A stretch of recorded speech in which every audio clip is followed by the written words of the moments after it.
قلبي دوما يغمر. ایمان کی وہ سطح نہیں ہے جو کھڑا کر دے حکم پر. نماز کا کس کو نہیں پتا کہ فرض ہے؟ کیوں نہیں پڑھتے؟ ایمان کا سرمایہ تھوڑا ہو گیا ہے.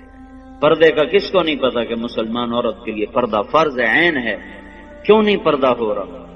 سرمایہ کوئی نہیں، پیسے کوئی نہیں، اور پیسے سے چیز خریدی جاتی ہے، ایمان سے چیز خریدی جاتی ہے، اطاعت ایمان سے آتی ہے. کیوں پردہ اٹھ گیا؟ ایمان کی حرارت. ایک عورت جب 5 ہجری میں پردے کا حکم آیا تو رات کو حکم آیا، کسی کو پتا چلا کسی کو نہیں چلا. فجر کی نماز میں عورتیں بھی آتی تھی مسجد میں، ایک الگ جگہ بنی تھی. جب ایک خاتون آئی دیکھا تو ساری عورتیں پردے میں چادروں میں چھپی. تو تمہیں کیا ہوا؟ کہنے کی تجھے خبر نہیں رات کو پردے کا حکم آ گیا؟ کہ اچھا مجھے تو کوئی پتہ نہیں تھا، رات کو اللہ نے کہہ دیا ہے. تو انہوں نے اسی وقت نماز کے بعد ایک بچے کو بھیجا، کہا جاؤ بیٹا میرے گھر سے چادر لے کے آؤ. وہ بچہ گیا گھر سے چادر لے کر آیا. پھر چھپا کے چہرے کے چھپا کے جب گھر پہنچی تو ان کے خامد نے فرمایا جب تمہیں پتہ ہی وہاں جا کے چلا تھا تو اس تکلف کی کیا ضرورت تھی؟ یہیں آ کے شروع کر دیتی. تو فرمانے لگی اللہ کے حکم کا پتہ چلنے کے بعد میری جرت نہ ہوئی کہ ایک قدم بھی اس کی مرضی کے خلاف اٹھا.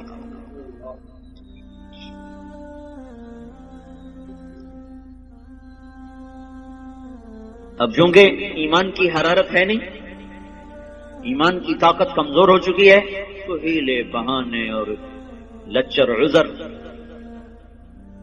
حضرت فاطمہ رضی اللہ تعالیٰ عنہ کا انتقال ہونے لگا تو اپنی خادمہ سے کہا، حضرت علی موقع پر موجود نہیں، کہا کہ غسل کا پانی رکھا. انہوں نے پانی رکھا، انہوں نے غسل فرمایا کہ میرا فلاں جوڑا نکالا کا چارپائی میری بیچ میں کر دی. انہوں نے کمرے کے بیچ میں چارپائی کر دی.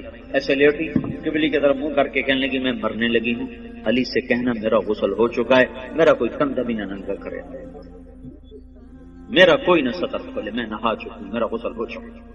ان کو مرنے کے بعد بھی یہ فکر ہے کہ میرا کندھا ننگا نہ ہو. آج کے لباس نہیں دیکھتے ہو، ساری کمر ننگی ہو رہی ہے، سارے بازو ننگے ہو رہے ہیں.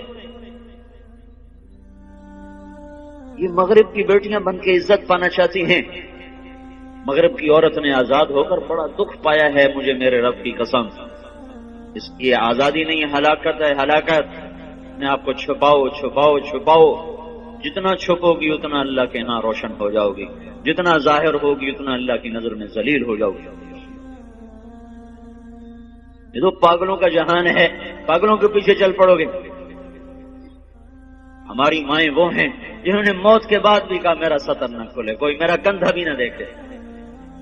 حضرت علی تشریف لائے تو انتقال ہو چکا تھا.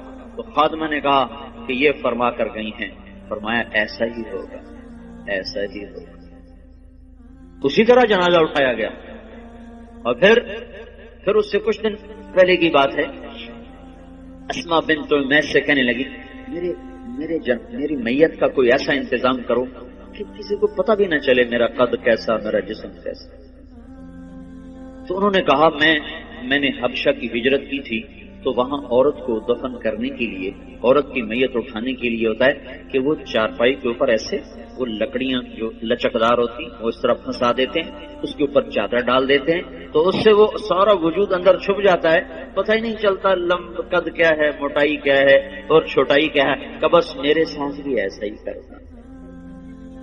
ایک مدد اللہ نے کی کہ میں رات کو اندھیرے میں اٹھایا، دن کے اجالے میں نہیں اٹھایا. ایک پردہ اللہ نے کہا کہ پوری رات کو پردے کا حکم دے دیا کہ محمد کی بیٹی آ رہی ہے، پردہ کرو. دوسرا کام اسماء بنت امیس سے کروایا، انہوں نے وہ پر لگا دی. وہ دستور آج بھی عرب میں چلا آ رہا. حضرت فاطمہ سے یہ شروع ہوا، اس سے پہلے نہیں تھا. یہ جو جنازہ اٹھتا ہے آپ لوگ دیکھو، حرم میں جو جنازہ ابھرا ہوتا ہے وہ خاتون کا ہوتا ہے، اس کے اوپر انہوں نے کور لگایا ہوتا ہے. دیکھنا جو لوگ جاتے ہیں حج پہ، تو میں تو کئی سال سے جا رہا ہوں، کر یہ پڑھا بھی تھا اور دیکھا بھی ہے کہ جب خاتون کا جو جنازہ ہوتا ہے ویسے ابھرا ہوتا ہے، اور جو مردوں کا جنازہ ہوتا ہے ویسے سیدھا ہوتا ہے. وہ ایسے اونچا کیا ہوتا ہے تاکہ یہ عورت کس قد و قامت میں ہے وہ بھی پتہ نہ چلے. اسلام ایسے حیاؤں والا طریقہ زندگی بتاتا ہے کہ ہماری عورت کا مرنے کے بعد بھی پردہ ہے. یہ زندہ ہو کے باہر نکل رہی ہیں، کون ان کو سمجھائے.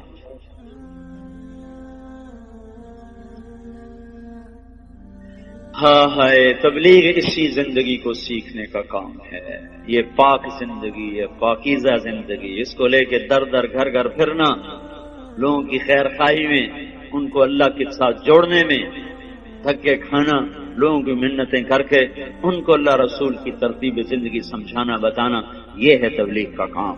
اس کے لیے ہم عورتوں کو بھی نکالتے ہیں، مردوں کو بھی نکال دو، بھائی سیکھو سیکھو۔ اوپر سے ہواؤں کا تیور بدلا ہوا ہے، پانی بکھر چکا ہے، زمین بے لگام ہونے کا ہے، سمندر اچھل اچھل کے اپنے غصے کا اظہار کر رہے ہیں، اللہ تعالیٰ کی طرف سے نشانیاں ظاہر ہو رہی ہیں کہ یا سیدھے ہو جاؤ یا پانی کی لگام کھل سکتی ہے، یا زمین اپنی کروٹ بدل سکتی ہے، یا ہواؤں کی لگام ڈھیلی ہو سکتی ہے، یا چاند سورج کی گردش وہ ہمارے خلاف چل سکتی ہے، اور کوئی اللہ لاؤڈ اسپیکر لگا کے بتائے گا کہ بس کرو، ختم کرو، باز آ جاؤ۔ انہی چیزوں سے اللہ بتائے گا کہ لوٹ آؤ لوٹ آؤ لوٹ آؤ لوٹ آؤ۔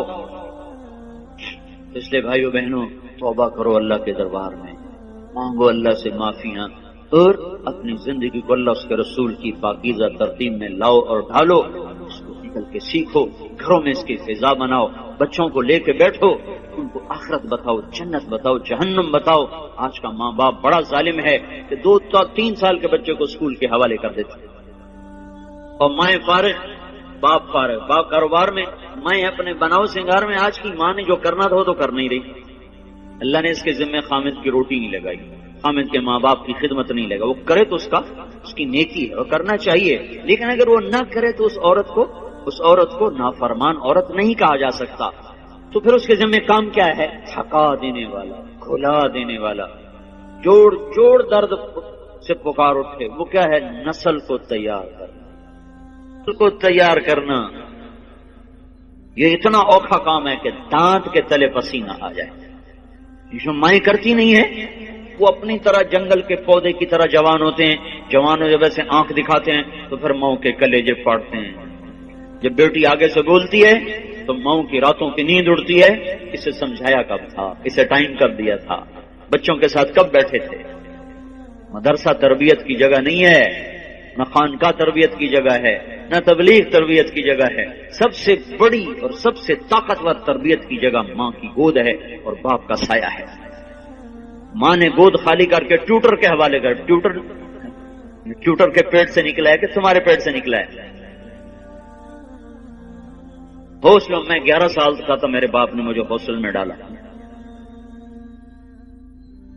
چھوٹے چھوٹے بچوں کو ہاسٹلوں میں دھکا دے دیا، فارغ تو وہ جنگلی جانور کی طرح اور جنگل کے کانٹے دار جھاڑی کی طرح وہ پروان چڑھتے ہیں، انہیں کیا خبر کہ ماں کیا ہے، باپ کیا ہے۔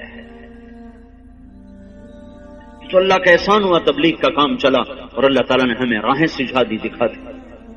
اپنی اولاد کے لیے وقت نکالو، گھروں میں بیٹھو، صحابہ کی سیرت پڑھو، حضور کی سیرت پڑھو، جنت جہنم کے واقعات سنو، پڑھو، سناؤ، ان کے معصوم ذہنوں میں ڈالو۔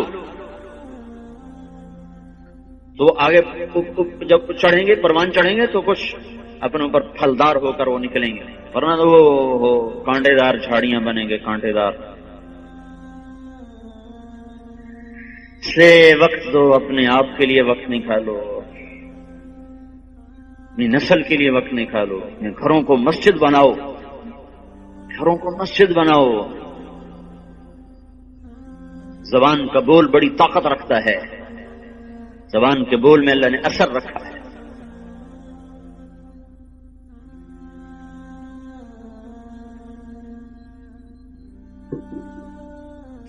عیسائیوں نے حملہ کیا، مسلمان بادشاہ نے لشکر بھیجا،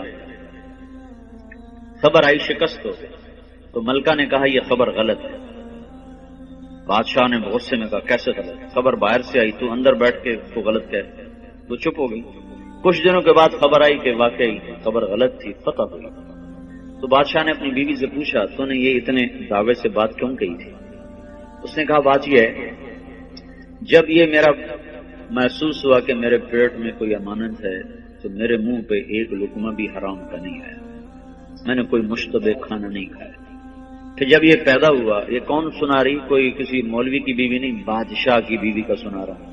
جب یہ پیدا ہوا تو میں نے جتنی دفعہ اسے دودھ پلایا، پہلے 2 نفل پڑے پھر دودھ پلایا، وضو کیا 2 نفل پڑے دودھ پلایا، 2 سال میں نے یہ چکی چلائی ہے، 2 سال میں نے یہ مشقت برداشت کی ہے کہ ہر دفعہ اس کے لیے میں وضو کرتی، نفل پڑھتی، پھر دودھ پلاتی، تو جو اتنا پاک دودھ پی کے پروان چڑھے وہ کافر کے آگے کیسے بھاگ سکتا؟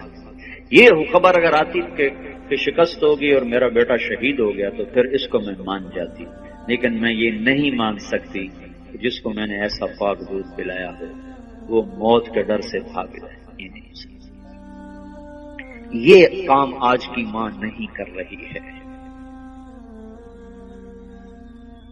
اس کا سلیقہ سیکھنے کے لیے تبلیغ میں وقت دو کہ بچوں کو کی تربیت کرنی کیسے ہے اور گھر کی زندگی کو جنت کیسے بنانا ہے۔ اس لیے بھائیوں بہنوں، پچھلی پہ توبہ کرو، اگلی کے لیے تیاری کرو، اپنے گھروں کو مسجد کا ماحول دو، اپنی زندگی میں پردے کو داخل کرو،